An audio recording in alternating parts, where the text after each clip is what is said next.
I'm going to be killing Voll, which is a boss here in this area. I haven't found him yet, but he's here. I haven't killed him yet. He spawns. Oh, hey.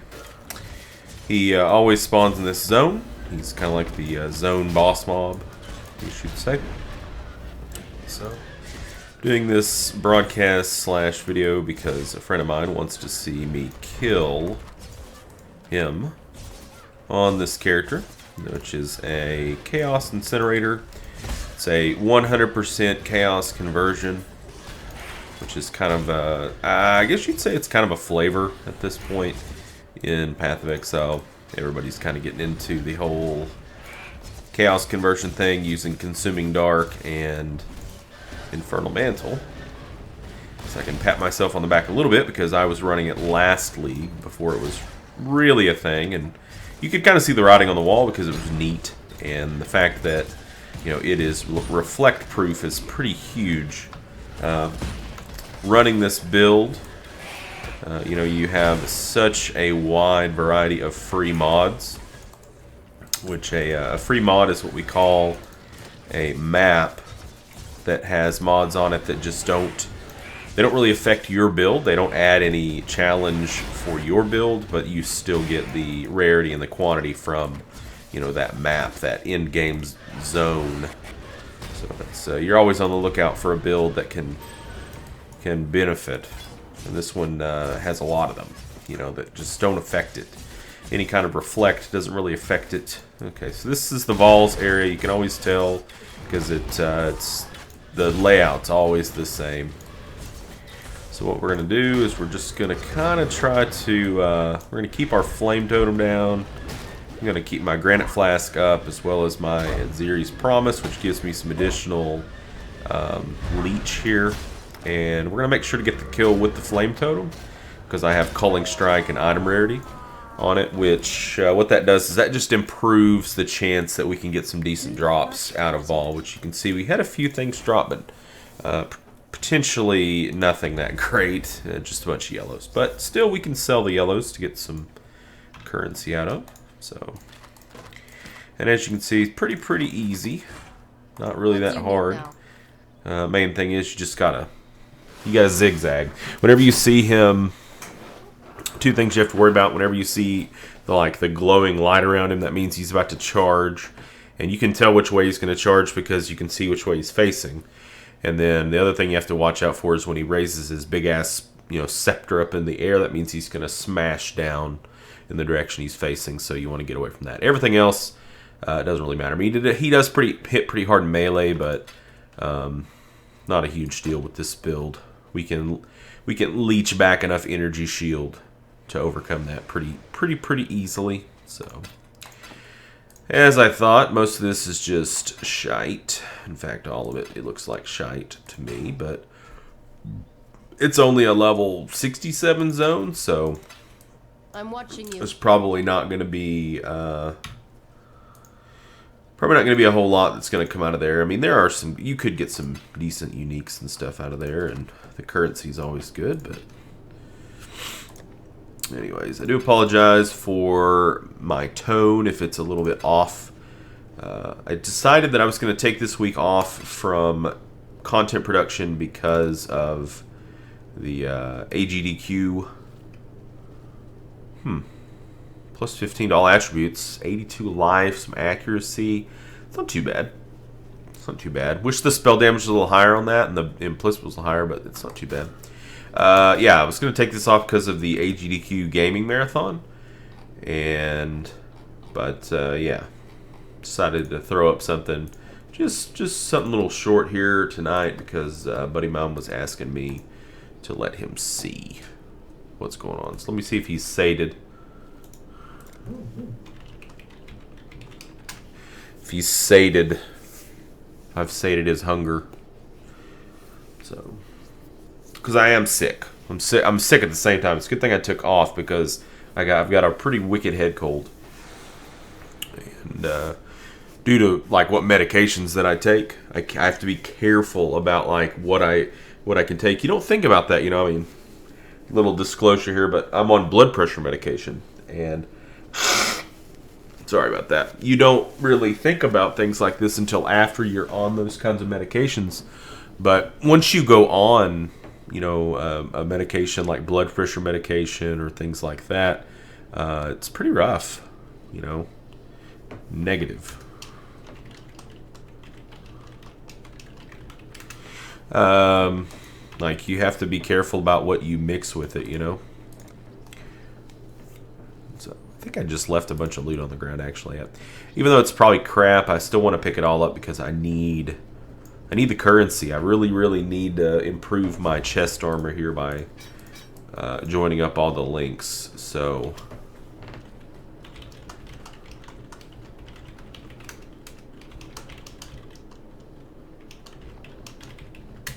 anyways, so yeah, you have to be careful. And like, I haven't had cold medication in over 2 years since I started my blood pressure medication, because it can affect your blood pressure, and well, you know, that's a bad thing. So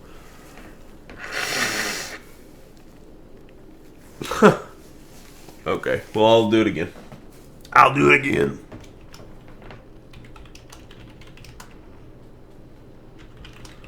Make sure he has the link.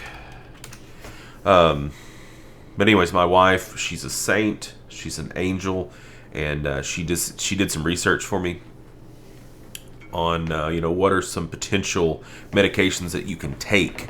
You know, cold medications that you can take. And believe it or not, you know, there are people who are like me who get, you know, sick. I rarely ever get sick, but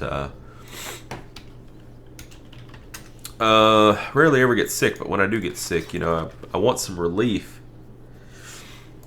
So she found this medication that is safe for people who are on blood pressure medication to take, cold medication wise. So it's cool, because I can't take. Listen to this. I can't take ibuprofen. I can't take aspirin.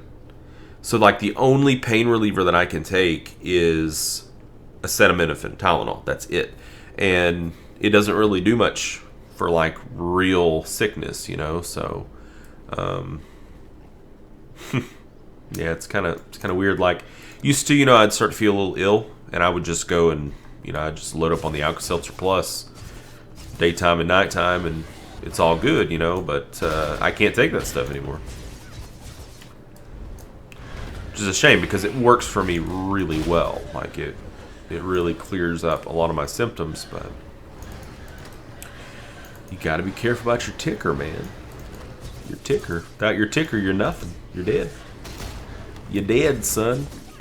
All right, so Ali, hey, he said it, I didn't. He's a piece of shit.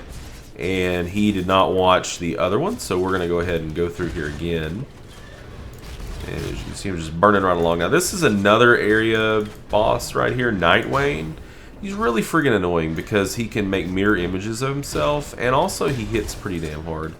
So the only way to tell him from the doubles that he makes is because the doubles can't walk around, whereas he can. So if you're moving around a lot and you see one of them walking, then you know that's the one.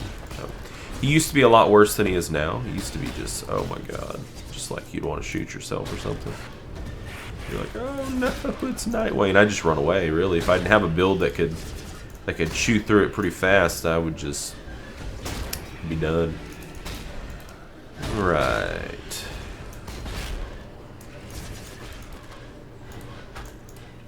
So I am a little over leveled for this zone. It's only a 67 zone, and I'm 72, which means, you know, technically I'm a little bit. I'm doing this a little past where I should, but hey, it's got really good monster density, and it's the home to one of the best drops in the game, and absolutely I do. Projectile speed makes my flames shoot further. Yep. It's a good one. It's good to have. All right, so there's Voll's confession. So we know this is the Voll area right here.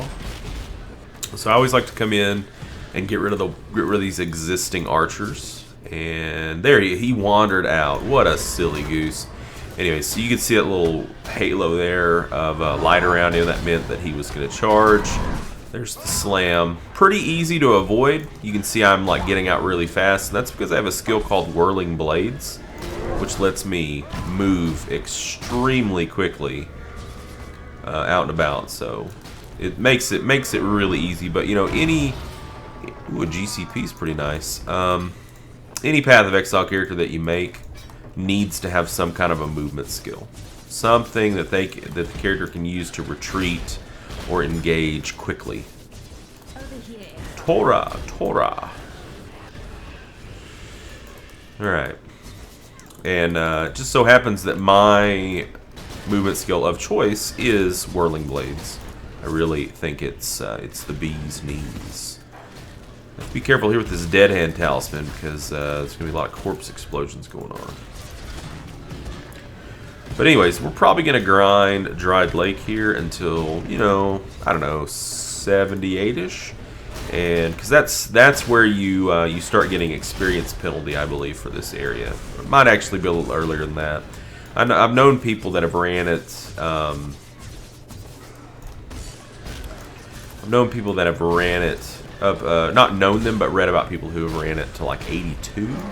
But they were mainly doing it to see about drop rates for one of the divination cards that drops here. Brittle Emperor. Sells for about 1.5 to 2x. And the reason is, if you turn in a set of Brittle Emperor, you get one of the, if not the best, necklace in the game that doesn't drop under normal circumstances. I won't go too much into that, but just suffice it to say, it's you got to jump through some hoops to get it. So that's why it sells for so much. But it's super rare. I've been out here since like level shit. I don't know what level I came here. Maybe 63. So I've been out here about 10 levels now, and have not seen hide nor hair. Really haven't seen hardly anything good drop out here. It's been a little bit disappointing. Been a little bit disappointing, but you know, RNG is RNG, guys. There are ways that you can kind of try to improve your RNG by, like, you see, I don't really have to drop that flame totem. The reason I have the flame totem dropped is because I have my flame totem hooked up to Culling Strike, which means that when monsters hit 10% life or less, they just instantly keel over. It's like an execute type thing. And I've got it hooked up to item rarity. So what that means is, like, you see me shooting out flames here, right?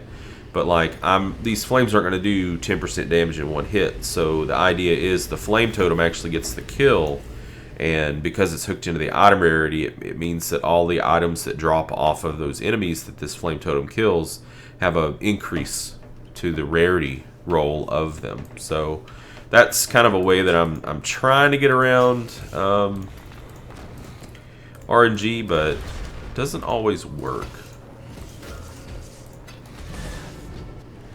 I mean, RNG is still going to be RNG at the end of the day. Random number generation. I don't think we can fit that in there. We can get this claw, though, and this wand. Well, I need to go back to town anyways because there's a summoning circle, so I'm going to hit that. Boom! No place like home. Anyways, that's a pretty good place. I'm going to go ahead and shut it off. So if you're watching this, and yeah, thanks for watching, even though it's kind of impromptu. And also, if you don't play PoE, but you enjoy the action ARPG genre, like if you were into D2 or D3 or Diablo 1 or Torchlight or anything like that, you may give this game a look. I mean, it's pretty deep. I'd say it's probably the most challenging out of the bunch in terms of, you know, action role-playing games and such. But with depth comes satisfaction, if I could say that. And this is a very, very satisfying game to play. I mean, when you finally have a build that's powerful and that can kill things quickly, and then you see the drops, it's a beautiful thing. So, all right, thank you guys so much for watching, and until next time, game on. Oh, I started that one too. Okay.